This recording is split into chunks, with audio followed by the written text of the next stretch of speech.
Hey guys, जैसा कि आपको पता है टीजीटी मैथ्स के लिए हमने कंसेप्ट सीरीज स्टार्ट की हुई है। तो उसमें जो समुच्चय वाला टॉपिक है वो एंड हो चुका है उसका, और आज से नया टॉपिक स्टार्ट होगा, संबंध और फलन। जैसा कि वीडियो की स्टार्टिंग में मैं आपको बता देना चाहता हूँ, जो भी स्लाइड आप यहाँ पे अभी पढ़ेंगे उन स्लाइड्स के पीडीएफ नोट्स आपको टेलीग्राम चैनल पे प्रोवाइड कर दिए जाएंगे, जो कि वीडियो के अपलोड होते ही उसके कुछ ही मिनटों में, ठीक है, उसके जैसे कि वीडियो अभी अपलोड हुई तो उसके लगभग 10 से 5 मिनट के बाद आपको पीडीएफ नोट्स वहीं पे टेलीग्राम चैनल पे मिल जाएंगे। तो उसका सभी का लिंक डिस्क्रिप्शन में दिया हुआ है, आप जाके विजिट कर सकते हैं। तो ये जो सीरीज है टीजीटी मैथ्स के लिए है, भले वो ईएमआरएस की हो या डी ट्रिपल एस बी की हो, कोई सी भी, जैसे कि राजस्थान की जो सेकंड ग्रेड की एग्जाम है वो हो, ठीक है, सभी के लिए है। तो आज हम स्टार्ट करेंगे संबंध और फलन, रिलेशन एंड फंक्शन।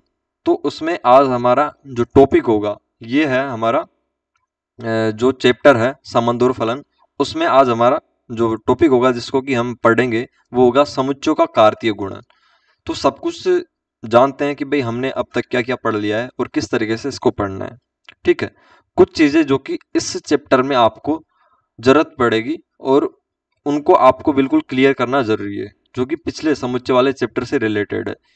तो सेट्स, जैसा कि आपको पता है सेट्स की 4 वीडियो हमने डाल दी है समुच्चय की। तो उसमें हमने क्या क्या पढ़ा, उसमें हमने पढ़ा सेट्स एंड बेसिक, मतलब समुच्चय और उसका जो बेसिक है वो पढ़ा। उसके बाद सेट्स टाइप्स, ठीक है, समुच्चयों के प्रकार पढ़े, उपसमुच्चय पढ़ा। उसके बाद यूनियन एंड इंटरसेक्शन, इंटरसेक्शन पढ़ा, ठीक है। इससे रिलेटेड जो भी फॉर्मूले थे उनको पढ़ा और किस तरीके से वो मतलब फॉर्मूले ड्राइव हो रहे हैं उसके वेन आरेख के आधार पर, ठीक है। वेन वेन डायग्राम पढ़ा, डायग्राम, ठीक है। इसके साथ ही हमने पढ़ा वहां पे डी मॉर्गन लॉ, जो कि इंपॉर्टेंट है, क्वेश्चन बन सकता है कॉम्पिटिटिव एग्जाम्स में, ठीक है। डी मॉर्गन लॉ पढ़ा। तो कुल मिला के ये चीजें हमने पढ़ी, जो कि मेनली उसमें वेन आरेख आपको और जो यूनियन और इंटरसेक्शन वाले कुछ कंसेप्ट है उनको ध्यान रखना है, और डी मॉर्गन लॉ मतलब कंसेप्ट से सवाल बनेंगे, ठीक है, इस तरीके से। अब चलते हैं कि जो हम आज पढ़ेंगे वो पढ़ेंगे रिलेशन एंड फंक्शन में। जो जैसे कि ये समुच्चय ए है और ये समुच्चय बी है, ठीक है, कोई भी है।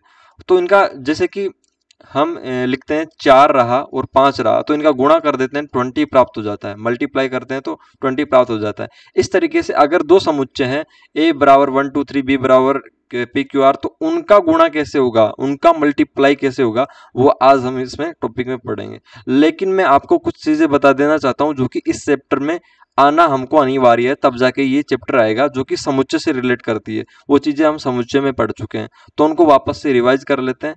जैसे कि एग्जाम्पल के रूप में ए बराबर कोई सेट है, ए बराबर मैं मान लेता हूं उसमें अवयव है 1 2 और 3, ठीक है।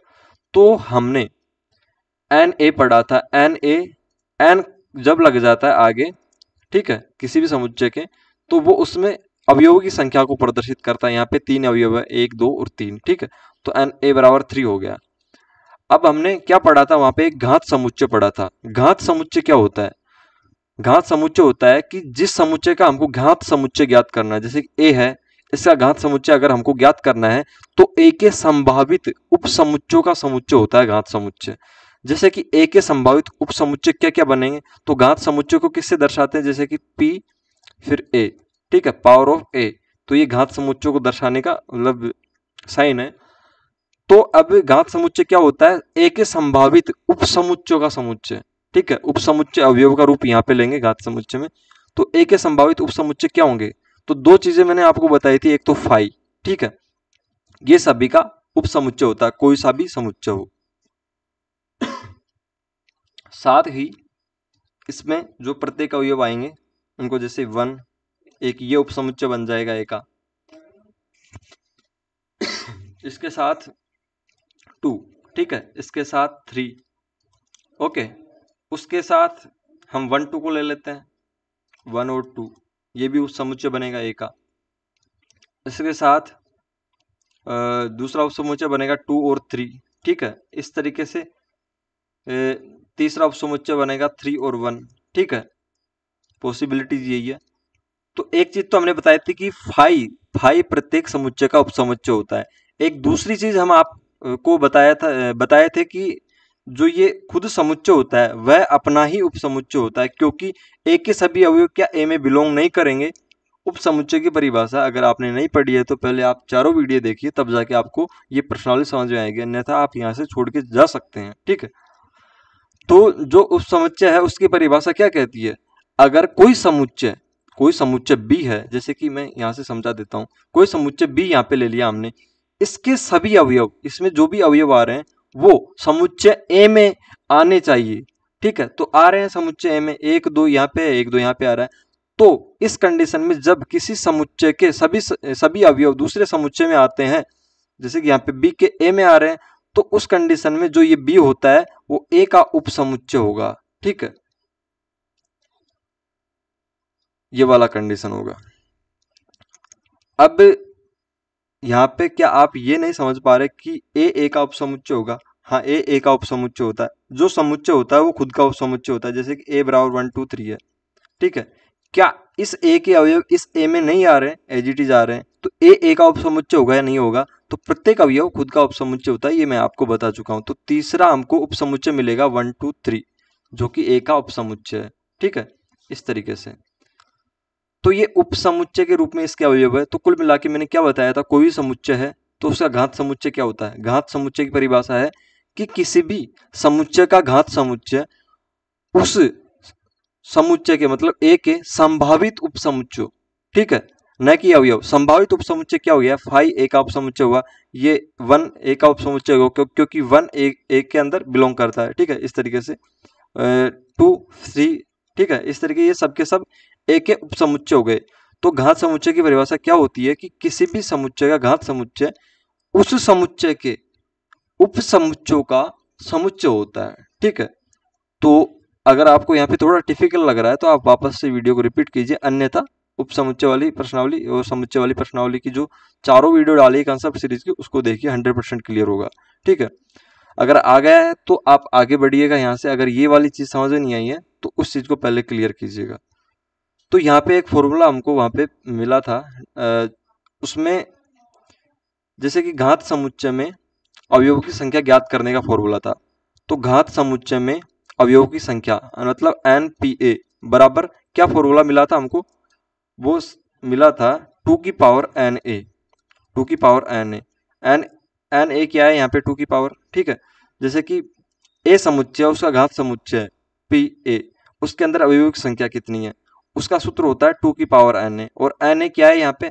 NA है ए में अवयवों की संख्या। तो यहाँ पे 2 की पावर 3 डायरेक्ट करेंगे तो 2 इंटू 2 इंटू 2 बराबर 8 हमको मिल जाएगा, जो कि हमने अभी ये उपसमुच्चय में ए के जितने भी संभावित उपसमुच्चय निकाले थे उनका जो समुच्चय बनाया था उसमें भी 8 है, 1 2 3 4 5 6 7 8, ठीक है, इस तरीके से 8। तो कुल मिला के ये वाला कंसेप्ट हमको यहाँ पे काम देगा, ये आपको समझ में आना चाहिए, ठीक है। तो ये जहाँ पे काम देगा वो मैं आपको अभी यहाँ पे मतलब जहाँ पे जरूरत पड़ेगी वहां पे बता दूंगा, लेकिन थोड़ा सा हिंट दे देता हूँ। जैसे कि यहाँ पे a बराबर 1 और 2 है, ठीक है, और b बराबर है a और b, ठीक है, a और b है, इस तरीके से। तो इनका जब कार्तीय गुणन होता है, कार्तीय गुणन बीच में क्रॉस लगाते हैं, तो इस तरीके से होता है जैसे कि 1 को पहले a और b के साथ लेंगे, ठीक है। तो अवयव जो हमको मिलेंगे इनके गुणन में वो मिलेंगे 1a, उसके बाद 1b, ठीक है। फिर 2 के साथ a और b को लेंगे, 2a और 2b, ठीक है, इस तरीके से मिलेंगे। तो ये कंसेप्ट ये वाला कहाँ पे काम आएगा? जब संबंध की बात चलेगी। संबंध की बात कैसे चलेगी वो अब हम आपको संबंध की परिभाषा में बताएंगे, ठीक है। तो अभी बढ़ते हैं क्योंकि वीडियो थोड़ा लंबा खींच जाएगा। पहले समुच्चयों का कार्तीय गुणन देख लेते हैं। समुच्चयों का कार्तीय गुणन क्या है? परिभाषा है दो अरिक्त समुच्चयों, मतलब अरिक्त का मतलब वो फाई नहीं होनी चाहिए, उनके अंदर कोई ना कोई एक या दो कुछ ना कुछ अवयव तो होने ही चाहिए।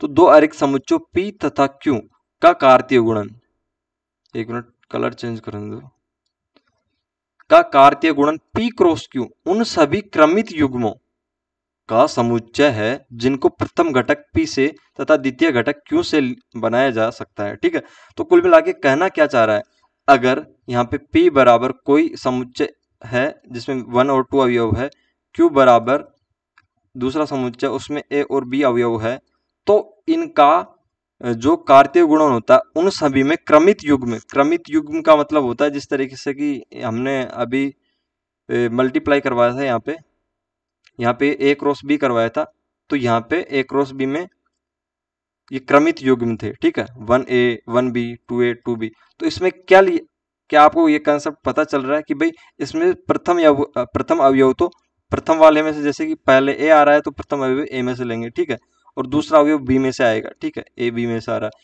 इस तरीके से यहाँ पे प्रथम अवयव A में से आ रहा है। ठीक है, इस तरीके से, और दूसरा अवयव B इस बाद वाले में से आ रहा है। ठीक है, इस तरीके से ये प्रथम अवयव A में से आ रहा है 2, उसके बाद दूसरा अवयव। ठीक है, ये क्रम चलता ही रहेगा। वही कहना चाह रहा है यहाँ पे कि उन सभी क्रमित युग्मों का, युग्म कौन से है क्रमित युग्म, ये हैं। ठीक है, ये वाले तो उन सभी क्रमित युग्मों का समुच्चय है। ठीक है, P क्रॉस Q होगा तो क्रमित युग्म प्राप्त होंगे और उन्हीं का समुच्चय है, मतलब क्रमित युग्म यहाँ पे अवयव का काम करेंगे जिनका प्रथम घटक P से, जैसा कि मैंने आपको बताया वहां पे प्रथम घटक A से लिया जा रहा था और द्वितीय घटक Q से लेकर बनाया जा सकता है। ठीक है, जैसे कि P क्रॉस Q करवाएंगे अगर अपन, तो PQ प्राप्त होगा। ठीक है, मतलब यानी इस तरीके के फॉर्मेटिव अवयव प्राप्त होंगे जिसमें जो प्रथम अवयव P वो बिलोंग्स टू P होगा, मतलब पहले वाले में, और उसका द्वितीय अवयव जैसे कि यहाँ पे Q है वो Q बिलोंग्स टू Q होगा सेकंड वाले में। ठीक है, इस तरीके से, ऐसा नहीं है कि पहले तो Q आ गया उसके बाद P आ गया। ठीक है, जिस तरीके से इनका क्रम है P और Q का, उस तरीके से अवयव आएंगे, पहले P में से आएगा उसके बाद Q में से आएगा। जैसे कि यहाँ पे हमने दो ये समुच्चय ले लिए P और Q, तो इनका अगर P और Q का हम क्या करते हैं, कार्तीय गुणन करते हैं, तो उसमें क्या करना होता है, हमको पहला अवयव P में से लेना होता है। जैसे कि 1 ले लिया यहाँ से, ठीक है, 1 ले लिया तो हमने क्या किया, यहाँ पे 1 टेक दिया, उसके बाद 1 के साथ इसका पहला अवयव लेते हैं। ठीक है, उसके बाद फिर वापस 1 लेते हैं, उसके बाद इसका दूसरा अवयव लेते हैं। ठीक है, फिर वापस से इसका दूसरा अवयव लेते हैं 2, उसके बाद इसका वापस से पहला अवयव लेते हैं। ठीक है, उसके बाद वापस से 2 के साथ भी लेते हैं। कुल मिलाकर संभावित जो क्रमित युग्म बनेंगे वो यही बनेंगे। ठीक है, ये वाले बनेंगे। तो संभावित क्रमित युग्म कुल मिला के इस तरीके से 4 बनेंगे। ठीक है, तो क्या आपको एक कंसेप्ट पता चला, जैसे कि NPA क्या था यहाँ पे, NP क्या था यहाँ पे, अभी मतलब P में अवयवों की संख्या क्या थी, यहाँ पे 2 थी। ठीक है, इस तरीके से NQ क्या था यहाँ पे, अवयवों की संख्या Q में क्या थी, 2 थी। ठीक है, इस तरीके से अगर हम अवयवों की संख्या डायरेक्ट निकालना चाहते हैं तो हम P और Q की जगह क्या रखेंगे, यहाँ पे NP और NQ। ठीक है, तो NP की वैल्यू रखेंगे 2 है, उसके बाद NQ की वैल्यू रखेंगे 2 है। ठीक है, तो क्या हो गया, हमको मिला 4, जो कि क्या है, जिसको कि हम क्या लिख सकते हैं, NP क्रॉस Q, मतलब P और Q के कार्तीय गुणन में जो अवयवों की संख्या है वो कितनी है, क्रमित युग्मों की संख्या है वो कितनी है। तो n इसको लिख सकते हैं NP गुणा NQ, और इसको डायरेक्टली हम 2 × 2 करके इस तरीके से 4 निकाल सकते हैं। इस तरीके से सेपरेट अवयव ज्ञात करने की जरूरत नहीं है, क्योंकि यहाँ पे भी 4 आ रहे हैं, और सीधा अगर आपसे अवयवों की संख्या पूछी है तो आप दोनों के मतलब जैसे कि NP और NQ को गुना कर दीजिए। ठीक है, इस तरीके से। अब चलते हैं आगे, जो इम्पोर्टेंट पॉइंट है यहाँ पे नोट किए गए हैं, यदि P तथा Q में से कोई भी रिक्त समुच्चय है तो उनका कार्तीय गुणन भी रिक्त समुच्चय होता है। कहना ये चाह रहा है, जैसे कि P बराबर है यहाँ पे अगर 5 है और Q बराबर भले कितना ही क्यों ना हो, Q बराबर पॉसिबिलिटीज है जैसे कि 1 2 3 से लेके 10 तक है, Q बराबर मान लो कि अपरिमित ही है, अपरिमित का मतलब 1 से लेके अनंत तक हो गया। ठीक है, Q बराबर कुछ भी ले लो, अगर इनमें से P और Q में से एक अवयव, एक जो समुच्चय है वो रिक्त है और दूसरा वाला भले परिमित हो अपरिमित हो, उससे फर्क नहीं पड़ता, क्योंकि जब इसका कार्तीय गुणन होगा तो पहला अवयव तो किस में से लिया जाएगा, पी में से लिया जाएगा, दूसरा अवयव क्यू में से लिया जाएगा, ठीक है, तब जाके ही क्या बनेगा, क्रमित युग्म बनेगा। लेकिन जब पी में अवयव ही नहीं है तो अवयव लेंगे कहां से, तो कोई भी क्रमित युग्म पॉसिबल नहीं होगा, मतलब इसमें कोई अवयव नहीं आएगा। कुल मिला के ये इनका कार्तीय गुणन भी 5 प्राप्त होगा, ठीक है, समझ में आया होगा आपको 100%। तो कुल मिला के जो यहाँ पे मैं कंसेप्ट बताना चाह रहा था अवयव की संख्या कैसे ज्ञात करते हैं उसको मैं यहाँ पे बता देता हूँ थोड़ा डिटेल एक्सप्लेन करके। तो अवयवों की संख्या ज्ञात करना, अवयवों की संख्या, ठीक है, तो सीधा कंसेप्ट रहेगा जैसे कि P क्रॉस Q, यहाँ पे ले लेते हैं P और Q का कार्तीय गुणन। तो उसमें अगर अवयव की संख्या ज्ञात करनी है तो सीधा हमको क्या करना है, NP मतलब P में अवयव की संख्या गुणा NQ, ठीक है, ये कर देना है, इसके अलावा कुछ नहीं करना, वही अवयव की संख्या मिल जाएगी। जैसे कि P बराबर हमने ले लिया 1 2 3 ऐसे करके 10 तक ले लिया, ठीक है, Q बराबर हमने ले लिया 1 से लेके 6 तक ले लिया, ठीक है। अब अगर आप इसमें P क्रॉस Q करके प्रत्येक क्रमित युग्म निकालेंगे तो एक के साथ पहले 6 बार ये लेना पड़ेगा, फिर 2 के साथ, ठीक है, इस तरीके से। अगर आपको सीधा अवयवों की संख्या पूछिए तो NP बराबर क्या होगा, NP बराबर इसमें कितने अवयव है टोटल, 1 से लेके 10 तक 10 अवयव है, ठीक है। इसमें NQ क्या मिलेगा हमको 1 से 6 तक, ठीक है, तो 6 अवयव है, ठीक है।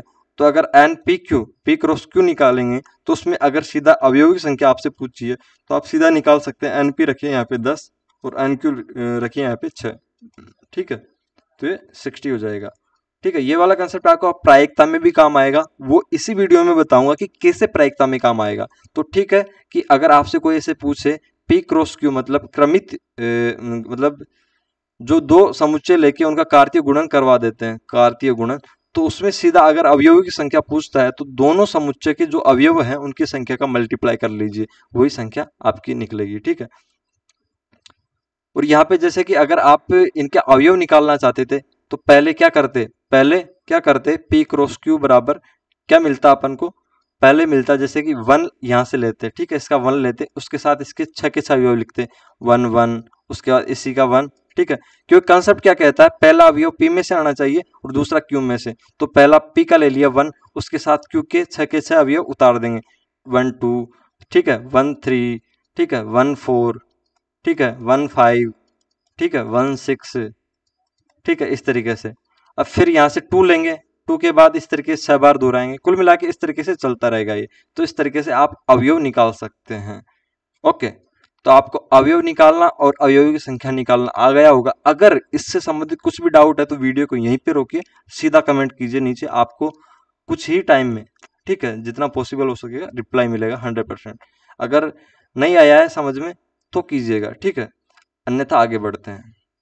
ध्यान रखने योग्य क्या क्या बातें हैं, ठीक है, ध्यान रखने योग्य बातें हैं कि दो क्रमित युग्म समान होते। क्रमित युग्म का मतलब जो जैसे कि A क्रॉस B हमने करवाया, ठीक है, कार्तीय गुणन करवाया, तो जो अवयव प्राप्त होंगे उन्हीं को अवयवों को यहाँ पे क्रमित युग्म कहते हैं। जैसे कि 1 2 प्राप्त हुआ, फिर 2 3 प्राप्त हुआ, इस तरीके से, ठीक है। तो ये है क्रमित युग्म। तो क्या कह रहा है, दो क्रमित युग्म समान होते हैं यदि और केवल यदि उनके संगत घटक समान हो। जैसे कि कहने का मतलब क्या है, एक क्रमित युग्म प्राप्त हुआ 1 और 2, ठीक है, दूसरा प्राप्त हुआ 2 क्या नाम है 1 और 2, दूसरा 1 और 2 प्राप्त होगा तब जाके समान होंगे, ठीक है। अगर ऐसा प्राप्त हो जाए 1 और 2 प्राप्त हो जाए और दूसरा प्राप्त हो जाए 2 और 1, क्या ये समान होंगे? बिल्कुल नहीं होंगे, क्योंकि ये वाला अवयव यहाँ पे P में से आ रहा है और ये वाला अवयव यहाँ से P में से आ रहा है और ये वाला Q में से आ रहा है, ये वाला Q में से आ रहा है, ठीक है। तो ये डिफरेंट हो जाएगा, ये समान नहीं होंगे, तो ये गलत हो जाएगा क्योंकि ये समान नहीं होंगे, ठीक है। तो कहने का मतलब ये इतनी बड़ी लाइन किसके लिए लिख रखी थी कि अगर 1 2 बराबर 1 2 है तो ये बराबर होगा, ठीक है। तो मतलब कोई ज्यादा बड़ी बात नहीं है, सीधी बात है कि इसको हर एक पहचान लेगा, लेकिन थोड़ी लाइन इस तरीके से लिख रखी है जैसे कि कोई बड़ी बात लिख रखी हो, ठीक है। तो ये वाला इसमें था। अभी चलते हैं दूसरे बिंदु पे। यहाँ पे ए में अगर P अवयव है और B में Q अवयव है तो ए बी में P Q अवयव होंगे। वो वाला कंसेप्ट मैं आपको बता चुका हूँ, अभी थोड़ी देर पहले बताया था। ए में अगर 1 और 2, ठीक है, ये है। बी में अगर 2 3 और 4 ये अवयव है तो एन ए बराबर कितना होगा, मतलब एन ए मतलब ए में अवयव की संख्या यहाँ पे जैसे कि P लिख रखी है, ठीक है, तो यहाँ पे कितनी है 1 और 2 2 है, ठीक है। इस तरीके से बी में अवयवी संख्या यहाँ पे क्यू लिख रखी है, तो यहाँ पे कितनी है 1 2 3, ठीक है, एन बी बराबर हो गया 3, ठीक है। तो ये कह रहा है ए क्रॉस बी में अवयवी की संख्या क्या होगी, पी क्यू होगी, ठीक है। तो हम क्या कर लेते हैं 2 और 3, जैसा कि मैंने आपकी थोड़ी देर पहले ही समझाया था आपको, एन क्रॉस बी में अवयवी संख्या n B n A into n B होगी, 2 इंटू 3 बराबर 6 होगी। ये आपको मैंने यहाँ पे क्लियर किया था, स्लाइड नंबर शायद फर्स्ट में, यहाँ पे भी कर रखा है मैंने आपको क्लियर, ठीक है, इस जगह, और स्लाइड नंबर फर्स्ट में भी कर रखा है, ठीक है, हर जगह क्लियर कर रखा है ये वाला कंसेप्ट कि अवयवी की संख्या सीधा डायरेक्ट कैसे ज्ञात करते हैं। दो समुच्चय दिए हुए हैं तो उनमें अवयवी की संख्या को सीधा गुणा कर दीजिए, इसके कार्तीय गुणन में अवयवी की संख्या आपको सीधी प्राप्त हो जाएगी। जैसे कि एन ए बराबर यहाँ पे पी है, एन बी बराबर क्यू है, तो कहने का मतलब वही बताना चाह रहा है, जो कि आप इतने माइंडेड हैं, इतने लेवल पे पहुंच चुके हैं कि सेकंड ग्रेड की तैयारी कर रहे हैं, तो आपको ये चीजें आना आवश्यक है, ठीक है। आप सीखेंगे नहीं, ये आपको पहले से आनी चाहिए।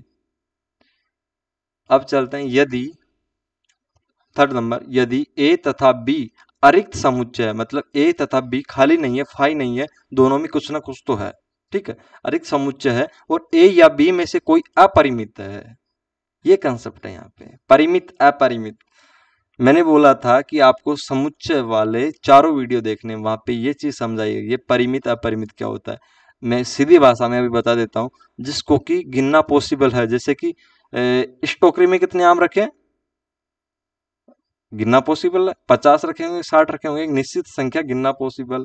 और मैं बोल दूं कि इस दुनिया में कितने पेड़ हैं, तो गिनना पॉसिबल नहीं है, आप संभावित बता सकते हैं। तो इस दुनिया में कितने पेड़ है वो तो हो जाएगा अपरिमित, और इस टोकरी में कितने आम रखे हुए हैं वो हो जाएगा परिमित। तो कहना क्या चाह रहा है, ए बी पहली बात तो अरिक्त होने चाहिए, ठीक है, उनमें कुछ ना कुछ अवयव होना चाहिए। ए और बी में से अगर कोई भी अपरिमित है, ठीक है, जरूर नहीं है ए अपरिमित हो, एक दोनों में से एक अपरिमित होना चाहिए, तो ए क्रॉस बी अपरिमित समुच्चय होता है। कहने का मतलब मैं आपको उदाहरण के रूप में फॉर एग्जाम्पल, ठीक है, अभी क्लियर करता हूं।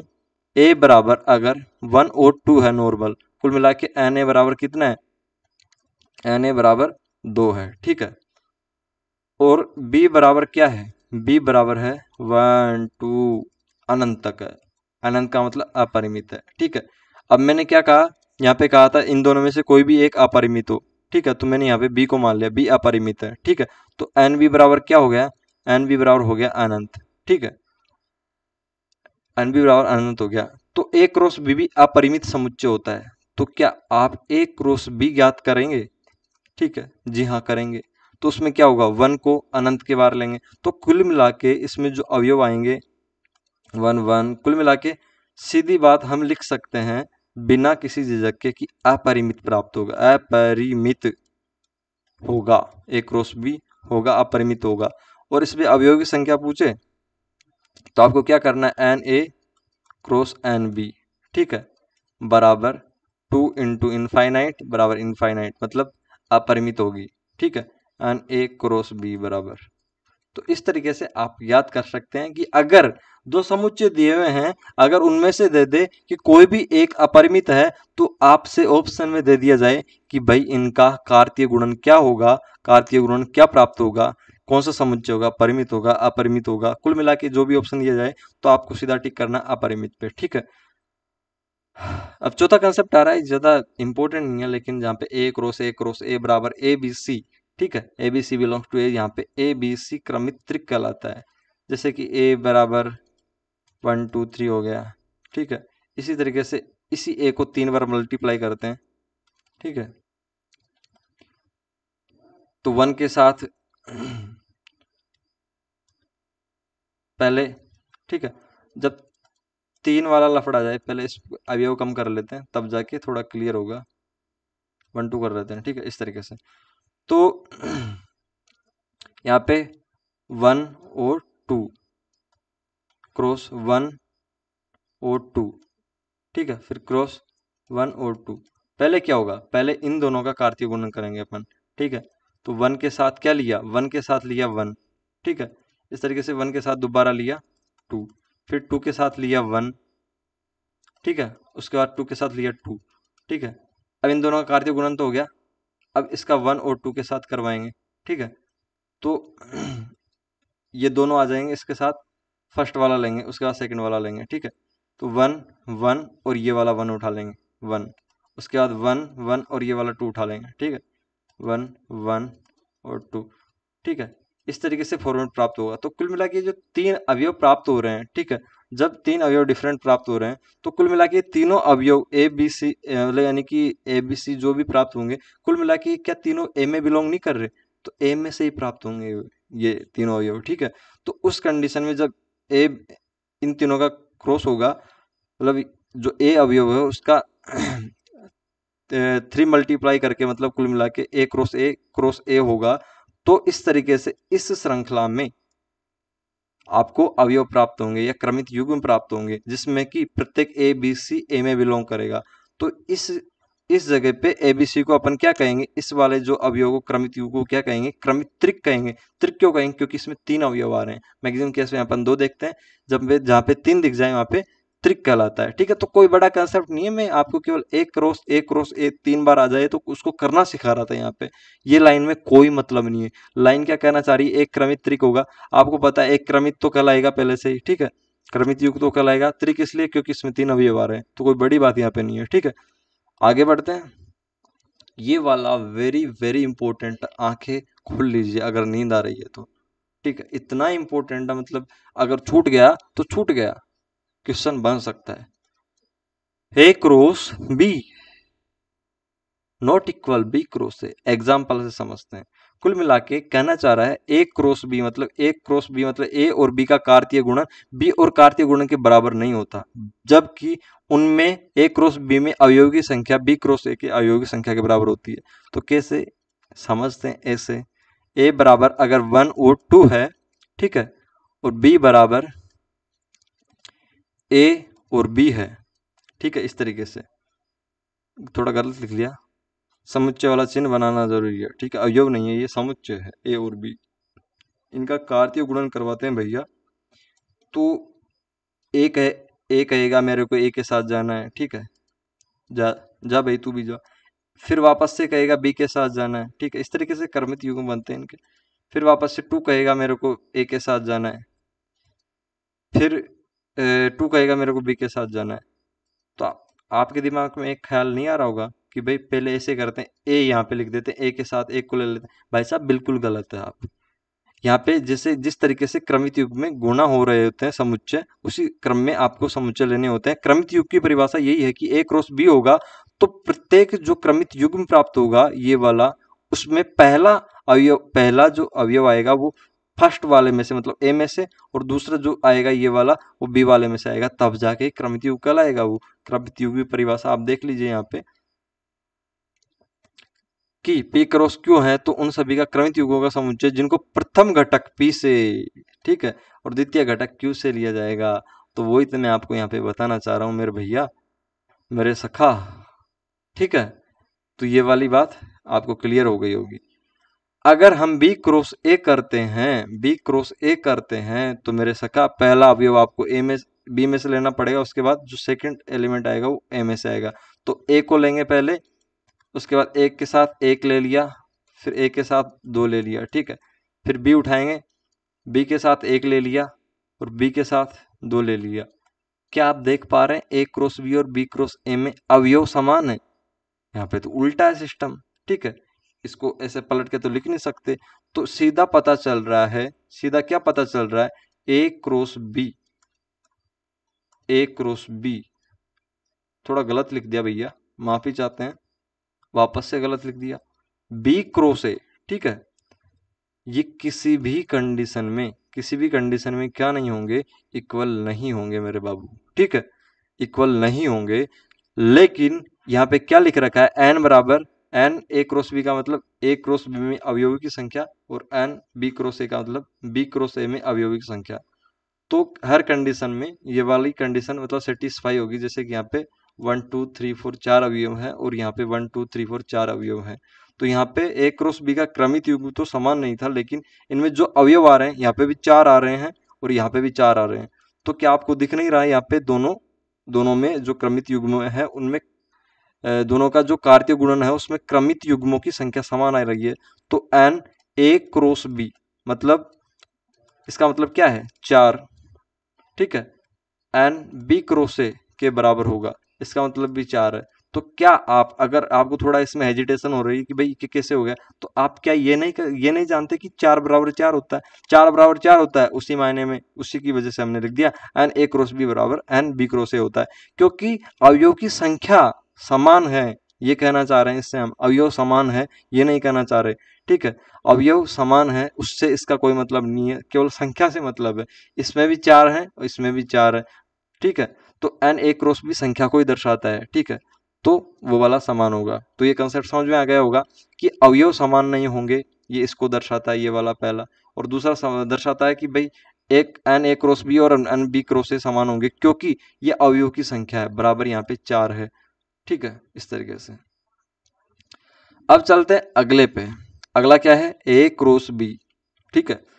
अगर ए क्रॉस बी इस तरीके से आपको दे दिया जाए तो क्वेश्चन ऐसे ही बन सकता है, भाई साहब ए और बी समुच्चय ज्ञात कीजिए।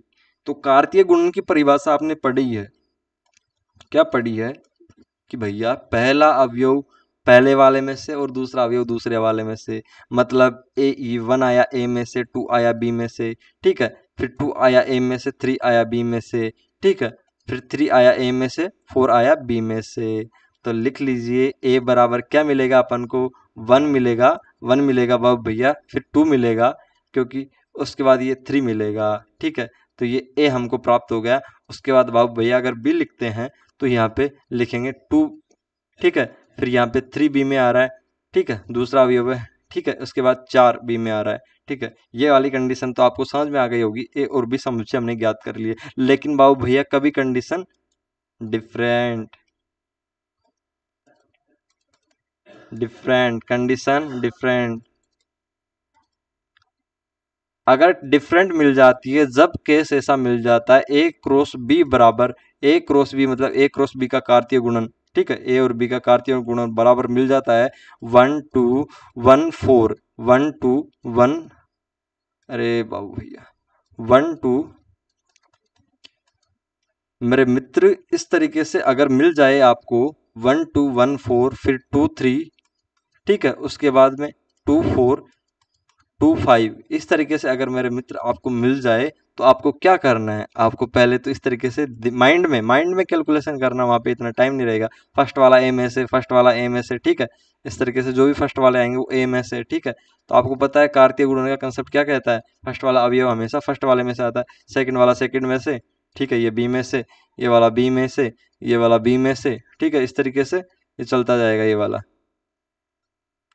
तो रोस्टर पद्धति में ही तो लिखा है ये आपने, ठीक है। रोस्टर पद्धति में तो लिखा है समुच्चय को यहाँ पे, तो यहाँ पे भी रोस्टर पद्धति में लिखेंगे। तो रोस्टर पद्धति क्या कहती है, आपने समुच्चय वाले वीडियो में पढ़ा होगा कि भाई अवयव रिपीट नहीं होते। यहाँ पे 1 आ रहा है, ठीक है, यहाँ पे फिर से 1 आ रहा है, तो क्या आप 1 1, ठीक है। चलो पहले लिख लेता हूँ, यहाँ पे 1 आ रहा है, फिर यहाँ पे 1 आ रहा है, फिर यहाँ पे 2 आ रहा है, मैंने लिख लिया।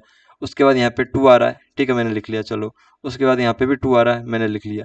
क्या ये सही है भाई साहब, भाई साहब बिल्कुल गलत है।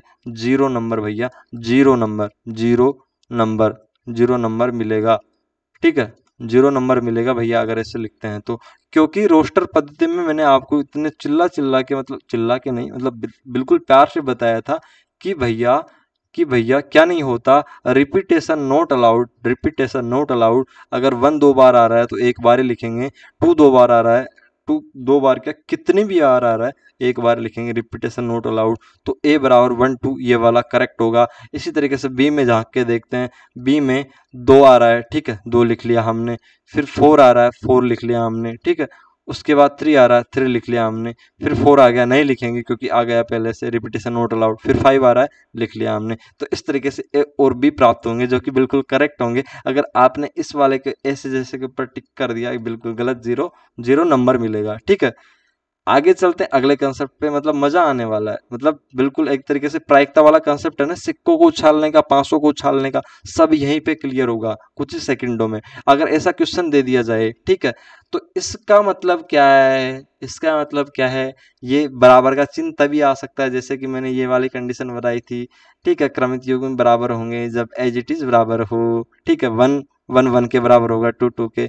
तो यहाँ पे कहने का मतलब यही है, ठीक है। तो एक्स वाई ज्ञात करो, तो क्रमित युग्म समान है, मतलब x बराबर 3 है और y प्लस 2 बराबर 9 है, तो x बराबर 3 तो हमको पहले ही मिल गया, y बराबर हमको 7 मिल जाएगा, 2 इधर जाके घट जाएगा, x और y हमने ज्ञात कर लिया। इतना इजी था ये, बिल्कुल हाँ, जी हाँ, इतना ही इजी था। अब चलते हैं थोड़ा कंसेप्चुअल बात पे चलते हैं। आर वास्तविक संख्याओं का समुच्चय, आप सब जानते हैं आर रियल नंबर के अंदर परिमेय अपरिमेय, ठीक है, ठीक है, पूर्णांक संख्या, ठीक है, सब कुछ आ जाती है रियल नंबर के अंदर। केवल दुनिया में मैंने क्या बताया था आपको समुच्चय वाली प्रश्नावली में, दुनिया में दो चीजें पॉसिबल होती है, काल्पनिक और वास्तविक, ठीक है। इस तरीके से संख्या में भी क्या है, संख्या में भी दो चीजें हैं, आर बराबर रियल नंबर और आई बराबर इमेजिनरी नंबर, ठीक है। जो सभी संख्याएं हम पढ़ते हैं परिमेय अपरिमेय, मतलब ढिमकी, सब कुछ इसके अंदर आती है, इमेजिनरी के अंदर कुछ नहीं आता, इमेजिनरी इमेजिनरी है, ठीक है, ठीक है। रियल और इमेजिनरी तीसरी, देखो मतलब देखो दुनिया में मेल है फीमेल है, उनके बीच की एक कैटेगरी भी है, ठीक है, यूनिसेक्स, ठीक है। इसी तरीके से यहाँ पे रियल है इमेजिनरी है, तो इनके बीच की एक कैटेगरी होना भी बिल्कुल पॉसिबल है, जैसे कि दुनिया का नियम है, यहाँ पे भी है, तो यहाँ पे भी होगा रियल प्लस इमेजिनरी बराबर सम्मिश्र संख्या, जो कि हम पढ़ेंगे कुछ ही दिनों में, ठीक है। तो ये संख्या वाला कंसेप्ट आपका क्लियर हो गया होगा। तो अब चलते हैं इस क्वेश्चन पे, जो कि क्या कहना चाह रहा है भैया, इसकी भी बात सुनते हैं, क्योंकि बहुत देर से चिल्ला रहा है ये, ठीक है। अब चलते हैं आर वास्तविक संख्याओं का समुच्चय, तब कार्तीय गुणन आर क्रॉस आर क्या होगा, आर क्रॉस आर क्या होगा, ठीक है भैया। आर क्रॉस आर में अवयव मिलेंगे अपन को इस टाइप में ए बी, ठीक है, इस टाइप में मिलेंगे, मतलब अनंत अवयव मिलेंगे, ठीक है। तो इनमें क्या होगा, ए बी आर में से आएगा और बी भी आर में से आएगा, क्योंकि मैंने क्या बताया था, ये वाला जो क्रमित युग्म होता है, इसमें पहला वाला अवयव पहले में से और दूसरा वाला दूसरे में से, यहाँ पे आर आर दोनों समान है, तो ए और बी आर में से आएगा, ठीक है। इसको ऐसे भी लिख सकते हैं, A B belongs to R, ठीक है, इस तरीके से भी लिख सकते हैं या करके, ठीक है। तो ये वाला कंसेप्ट आपको समझ में आ गया होगा। तो ये ए बी जो पॉइंट है वो क्या बताता है, वो बताता है आपको एक समतल में एक बिंदु की स्थिति, जैसे कि ये समतल है एक्स और वाई, ठीक है, इस तरीके से एक्स और वाई ये समतल है, तो इसमें बिंदु की स्थिति बताएगा ये ए बी, जैसे कि एक्स यहाँ पे है और वाई यहाँ पे है, जैसे कि ए बी बराबर है, पॉइंट है ए बी बराबर अगर 2 4 है, ठीक है, तो एक्स एक्स पे 2 होगा, जैसे 1 हो गया, उसके बाद 2 हो गया, और वाई एक्स पे 4 होगा, 1 2 3 और 4 हो गया, ठीक है। तो यहाँ पे 2 होगा, यहाँ पे 4 होगा, इनका मिलान बिंदु यहाँ पे होगा, ठीक है।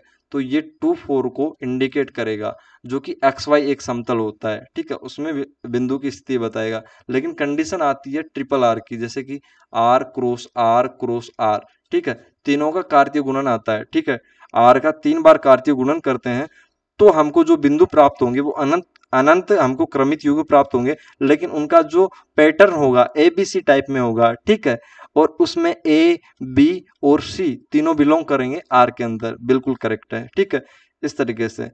तो ये ए बी सी क्या करेगा, ए बी सी भैया 3D में एक जो बिंदु है उसकी स्थिति को बताएगा, जैसे कि ये हमने एक्स बना दिया, चलो वाई समझ लेते हैं इसको, ठीक है, वापस से बनाते हैं, ये हमने y बना दिया, ये हमने x बना दिया, और ये हमने भैया z बना दिया, ठीक है। इस तरीके से जो इसमें से एक ये निकालते हैं ये, ठीक है, ये वाला हमने कोई बिंदु निर्देशित कर दिया, और इसके ए बी सी निर्देशांक, मतलब जैसे कि x एक्स पे हमने 2 ले लिया, y एक्स पे हमने 3 ले लिया, और z एक्स पे हमने 4 ले लिया, ठीक है, इस तरीके से। तो कुल मिला के ये आकाश में किसी बिंदु की 3D में किसी बिंदु की स्थिति दिखाएगा ये वाला। तो कुल मिला के ये यहाँ पे पूछा हुआ था निरूपित क्या क्या करेंगे, तो निरूपित ये करेंगे, आर क्रॉस आर तो एक समतल में बिंदु की स्थिति को, और ट्रिपल मतलब आर का 3 बार हम कार्तीय गुणन करवाएंगे, तो एक आकाश में या त्रिविम में बिंदु की स्थिति को प्रदर्शित करेगा, ठीक है। अब चलते हैं प्रायिकता वाला कंसेप्ट, जो कि सबसे इंपॉर्टेंट है, प्रायिकता वाला फंडा, ठीक है, सिक्का पासा सब कुछ आज खेल खत्म हो जाएगा, ठीक है। तो किस तरीके से खेल खत्म करेंगे, जैसे कि आपने सुना होगा, दो सिक्के उछालते हैं तो संभावित परिणामों की संख्या क्या होगी, ठीक है।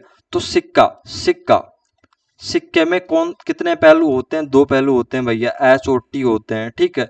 तो एन एन जैसे सिक्के वाले को एस से डिनोट कर लेते हैं अपन, ठीक है, एस से इस समुच्चय को डिनोट कर लेते हैं, एन एस क्या होगा, समुच्चय की संख्या, अवयव संख्या कितनी है, 2 है, ठीक है। तो एक सिक्के को एक बार उछालेंगे तो परिणाम मतलब संभावित परिणाम यही आएंगे, या तो एच आएगा या टी आएगा, मतलब कुल मिला के दो संभावित परिणाम आएंगे, ठीक है। लेकिन एक ही समय में दो सिक्के एक साथ उछाल दिए जाते हैं, मतलब एस क्रॉस एस होगा, एस क्रॉस एस मतलब कार्तीय गुणन होगा, एच इन एच टी, ठीक है, इंटू एच टी होगा। तो कुल मिला के अवयवों की संख्या मतलब कुल संभावित परिणामों की संख्या कितनी होगी, यहाँ पे टू है इंटू टू है बराबर 4 होगी, मतलब n S into n S होगी, ठीक है। कुल मिला के 4 हमको क्या मिलेंगे, कुल संभावित परिणाम मिलेंगे। कुल संभावित परिणाम किसके बराबर है, यहाँ पे जो क्रमित युग्म प्राप्त होते हैं हमको इस तरीके से, जैसे कि एच उठाया यहाँ का एच, फिर एच, ठीक है, फिर इस एच को वापस इसके टी के साथ लेके उसके बाद एच और टी, ठीक है। इस तरीके से इस टी को उठाया दो बार यहाँ पे लिखेंगे टी एच और टी और टी, ठीक है। इस तरीके से कुल मिला के जो 4 ये क्रमित युग्म प्राप्त होते हैं, तो वही यहाँ पे संभावित परिणामों की संख्या को दर्शाते हैं, ठीक है। तो प्रायिकता में आप ऐसे सोचते हैं भाई, जैसे 3 सिक्के उछाले तो क्या होगा, 3 सिक्के उछाल लें तो क्या होगा भाई साहब, 3 बार कार्तीय गुणन करवा दीजिए। एक सिक्के में कितने अवयव होते हैं, एक सिक्के के पहलू में, ठीक है, 2 अवयव होते हैं, ठीक है। इस तरीके से 3 बार गुणा कर दीजिए, संभावित परिणामों की संख्या 2 की घात मतलब 2 मल्टीप्लाई 2 मल्टीप्लाई 2 8 मिल जाएगी। इस तरीके से आप भाई साहब 5 बार उछाल दीजिए, ठीक है, 5 सिक्कों को एक बार में उछाल दीजिए, तो आपको क्या मिल जाएगा, 2 मल्टीप्लाई 2 मल्टीप्लाई 2 मल्टीप्लाई 2 मल्टीप्लाई 2 2 4 4 8 8 16 16 20 32 32 मिल जाएगा, ठीक है। इसी तरीके से अगर पासे वाले कंसेप्ट पे जाएं, तो पासे वाले कंसेप्ट पे जाएंगे अपन, थोड़ा यहीं पे स्लाइड, चलो इधर ही देख लेते हैं साइड में, ठीक है। पासे वाले कंसेप्ट पे जाएं तो क्या होगा, इधर देख लेते हैं पासा वाला कंसेप्ट। पासा वाला कंसेप्ट में क्या होता है, पासे वाले कंसेप्ट में भैया ये होता है, जो अवयवों की संख्या होती है एक पासे 1 2 3 4 5 और 6 होती है, मतलब कुल अवयवों की संख्या एन पासा पासा बराबर क्या होती है, एन पासा बराबर 6 होती है, अवयवों की संख्या 6 होती है, ठीक है। तो एक समय पे एक पासा उछालेंगे तो कुल संभावित परिणाम क्या आएंगे, या तो 1 आएगा, 2 आएगा, 3 आएगा, 4 आएगा, 5 आएगा, 6 आएगा, संभावित परिणाम 6 आएंगे, ठीक है। इसी तरीके से अगर दो पासों को मतलब दो पासों को एक साथ एक समय पर उछाला जाता है, तो कुल संभावित परिणाम कितने बनेंगे, तो ठीक है। तो क्या होगा इस कंडीशन में 1 2 3 4 5 और 6 का कार्तीय गुणन हो जाएगा, ठीक है। वापस से 1 2 3 4 5 और 6, तो आपको पता है कितने रिजल्ट मिलेंगे, तो आपको क्या करना है, एन मतलब इसकी संख्या कितनी है, ठीक है, तो 6 है यहाँ पे और यहाँ पे 6 है, कुल मिला के कुल अवयवों की संख्या, जो कि हमने समुच्चयों पे ये सूत्र लगाया था एन, जैसे कि एन पासा बराबर 6 है यहाँ पे, तो इस तरीके से एन पासा बराबर यहाँ पे 6 है, तो कुल मिला के 36 अवयवों की संख्या प्राप्त होगी, जो कि कुल संभावित परिणामों की संख्या के बराबर है। लेकिन कभी गेम चेंज कर दे, कभी कह दे कि भाई एक सिक्का